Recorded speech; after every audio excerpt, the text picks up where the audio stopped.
बच्ची जाग उठी। विनोद और ममता की शादी को 6 साल हो गए थे, पर उनका कोई भी बच्चा नहीं होता। विनोद एक बिल्डर था और काम के सिलसिले में उसे एक दिन शहर से दूर एक नए घर में शिफ्ट होना पड़ता है, जहां आसपास बस जंगल ही जंगल होता है। ममता अपने घर लक्ष्मी नाम की एक औरत को काम पर रख लेती है। एक दिन जब लक्ष्मी और ममता रसोई में खड़े बात कर रहे होते हैं, मैडम जी, वो मैं ना कल काम पर नहीं आऊंगी, मुझे कल डॉक्टर के पास जाना है। डॉक्टर के पास? सब ठीक तो है ना? वो मैडम जी, मैं क्या बताऊं, मेरे पहले ही 4 बच्चे हैं और अब मैं फिर से माँ बनने वाली हूँ। हम गरीब लोग कैसे इसको पालेंगे, इसलिए अब हम और कोई बच्चा नहीं चाहते। अरे कैसी बात कर रही हो लक्ष्मी, अगर तुम्हें ये बच्चा नहीं चाहिए तो ये बच्चा तुम मुझे दे देना। ये सब तो मजाक की बात है मैडम जी। अरे मजाक नहीं कर रही हूँ मैं लक्ष्मी, मैं सच कह रही हूँ। आप मेरे बच्चे की परवरिश करोगे, इससे अच्छी क्या बात होगी मैडम जी। देखते देखते वक्त गुजर जाता है और एक रात लक्ष्मी एक बेटी को जन्म देती है। लक्ष्मी सुबह होते ही अपनी प्यारी सी बेटी ममता को देने आ जाती है। लीजिए मैडम जी, अब आज से ना ये आपकी बेटी है। मैं अब कल से काम पर नहीं आऊंगी, क्योंकि कुछ महीनों के लिए अपनी माँ के पास गांव जा रही हूँ। ममता ये खुशखबरी विनोद को देने के लिए उसके पास बच्ची को लेकर जाती है। ये देखो विनोद, हमारी बेटी लक्ष्मी को बेटी हुई है और वो आज अपनी बेटी हमें देकर अपने गांव चली गई। बेटी? लक्ष्मी को बेटी हुई है? पर मुझे तो बेटा चाहिए था। इसको तो मैं जान से मार दूंगा। चलो इसे मुझे दो। नहीं विनोद, ऐसी बातें मत करो। विनोद को उस बच्ची पर जरा भी तरस नहीं आता और वो गला दबाकर उसे मार डालता है। उसके बाद वो उसे घर के पीछे एक गड्ढा खोदकर उसमें दफना देता है। कुछ दिन बीत जाते हैं, पर फिर एक रात घर के पीछे एक कुत्ता बुरी तरह से भौंकने लगता है। अब क्या इस कुत्ते की माँ मर गई है जो ऐसे रो रो कर शोर मचा रहा है? उसे तो मैं चुप नहीं करा सकती, पर तुम क्यों कुत्ते से भी ज्यादा शोर मचा रहे हो? चुपचाप सो जाओ ना और मुझे भी सोने दो। कुत्ता उसी जगह भौंक रहा होता है जहां विनोद ने उस बच्ची को दफनाया होता है। अचानक से वहां जमीन फटने लगती है और उसमें पड़ी बच्ची को देखकर कुत्ता जोर जोर से भौंकने लगता है। मरी हुई बच्ची की आंख खुल जाती है। मैं जाग गई मम्मी, मैं जाग गई पापा, मैं आ रही हूँ आपके पास अपनी मौत का बदला लेने।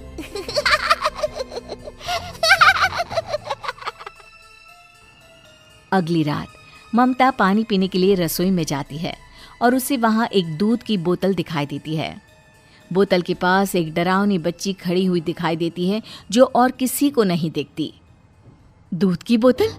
पर हमारे घर में तो कोई बच्चा नहीं है। तभी ममता को एक छोटे से बच्चे की रोने की आवाज आने लगती है।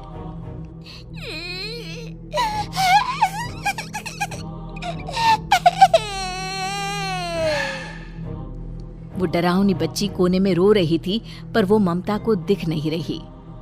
अब ये बच्चे की रोने की आवाज कहाँ से आ रही है? यहाँ तो कोई दिख भी नहीं रहा। ममता पहले इधर उधर देखती है, फिर वो खिड़की के बाहर झांकती है, पर वहां भी कोई नहीं होता। फिर अचानक से ममता के पीछे से किसी हंसते हुए बच्चे के भागने की आवाज आती है।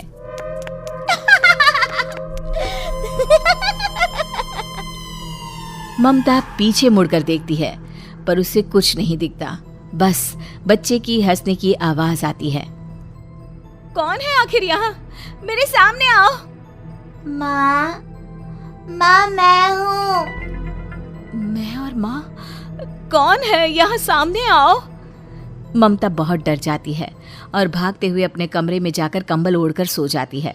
सुबह उठकर उसे लगता है कि बस वो एक डरावना सपना था और कुछ नहीं। पर फिर शाम को जब ममता अपनी अलमारी में कपड़े ठीक कर रही होती है, तभी उसे वहां छोटे बच्चों के कपड़े और खिलौने मिलते हैं। ममता उसमें से एक गुड़िया को हाथ में उठाती है। अब ये क्या है? ये सब यहाँ कैसे आ गया? मम्मी, मैं आ गई। ममता डरकर उस गुड़िया को दूर फेंक देती है। गुड़िया तभी एक डरावनी बच्ची का रूप ले लेती है। तुम बहुत बुरी माँ हो, तुम मुझे बिल्कुल प्यार नहीं करती। तुम्हारी माँ नहीं हूँ। डरावनी बच्ची हवा में उड़कर आती है और ममता के गले से चिपक जाती है। तुम ही मेरी माँ हो, समझी? मार डालूंगी तुमको अगर दोबारा ऐसा बोला तो। छोड़ दो मुझे, मैं मर जाऊंगी, छोड़ दो मुझे। जा रही हूँ माँ, पर मैं घर में वापस जरूर आऊंगी। वो डरावनी बच्ची हवा से उड़ती हुई खिड़की के बाहर निकल जाती है और गायब हो जाती है। हे भगवान, ये सब क्या था? ये क्या हो रहा है? ममता सारी बात विनोद को बताती है, पर विनोद उस पर यकीन नहीं करता। ममता के दिमाग में हर वक्त वही सब चलता रहता है। फिर अगले दिन जब विनोद बगीचे में घूम रहा होता है तो उसे वो जगह खुदी हुई मिलती है जहां उसने उस बच्ची को दफनाया था। अरे, ये जगह किसने खोद दी? कहीं किसी को मेरा सच तो पता नहीं चल गया? विनोद अंदर गड्ढे में देखता है तो वहां से वो बच्ची गायब है। ममता, ममता, जल्दी आओ। क्या हुआ? क्यों शोर मचा रहे हो? ये देखो, यहाँ किसी ने खोदा और वो बच्ची की लाश भी यहाँ से गायब है। हे भगवान, कुछ दिनों से इस घर में सब अजीब अजीब चीजें हो रही है। बस कुछ दिन का काम और बचा है, फिर तो हम सब इस मनहूस जगह से हमेशा हमेशा के लिए चले जाएंगे। तभी वो डरावनी बच्ची उन दोनों के सामने आकर खड़ी हो जाती है। किसी को नहीं जाने दूंगी मैं यहाँ से। मैंने बोला था ना यहाँ कोई है, तुमने मेरी बात नहीं मानी। हाँ ममता, पर अब हम क्या करें? अब कुछ नहीं कर पाओगे। अब तो तुम दोनों को मैं अपने साथ ले जाऊंगी और फिर मैं हमेशा अपने मम्मी पापा के साथ रहूंगी। आखिर तुम कौन हो? क्यों तुम हमें अपने माँ बाप बताती हो? क्योंकि मैं वही बच्ची हूँ जिसे तुमने मार कर यहाँ दफना दिया था। अब मैं भी तुम दोनों को मार कर इसी जगह दफनाऊंगी। हाँ, हमें माफ कर दो, छोड़ दो हमें, छोड़ दो। आपने मुझे क्यों मार दिया पापा? आपने भी मुझे नहीं बचाया मम्मी। ऐसा क्यों किया? मेरी क्या गलती थी? यही कि मैं लड़की थी। नहीं बेटा, मैं तुमसे बहुत प्यार करती थी, सच में। मैं बस तुम्हें बचा नहीं पाई, मुझे माफ कर दो। नहीं करूंगी, किसी को माफ नहीं करूंगी, मार डालूंगी सबको। वो डरावनी बच्ची विनोद और ममता दोनों का गला पकड़कर हवा में उड़ा देती है। दोनों का दम घुटने लगता है, पर तभी अचानक वो बच्ची दोनों को छोड़ देती है और आग में जलकर राख हो जाती है। फिर ममता और विनोद की नजर वहां खड़ी लक्ष्मी पर पड़ती है, जो किसी छोटे से बच्चे के कपड़े जला रही होती है। लक्ष्मी, तुम कब आई और ये सब क्या कर रही हो? मैं 4 दिन पहले ही गांव से वापस आ गई और आते ही सबसे पहले अपनी बेटी को देखने आई, पर इस घर की नौकरानी ने बताया कि इस घर में तो कोई बच्ची है ही नहीं और ना कभी उसने किसी बच्ची के बारे में सुना। आप लोग भी उस वक्त घर पर नहीं थे कि मैं आपसे पूछती।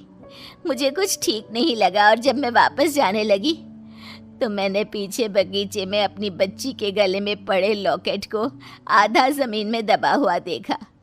मैं तब से तुम लोगों पर नज़र रखे हुए हूँ और मुझे सब पता चल गया कि मेरी बेटी मर चुकी है और अब उसकी आत्मा तुम लोगों को कैसे परेशान कर रही है।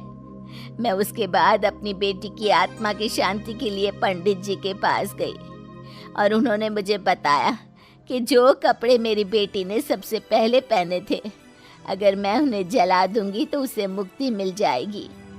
मेरी बेटी को मैंने मुक्ति दिला दी है और मैंने पुलिस को भी फ़ोन कर दिया है।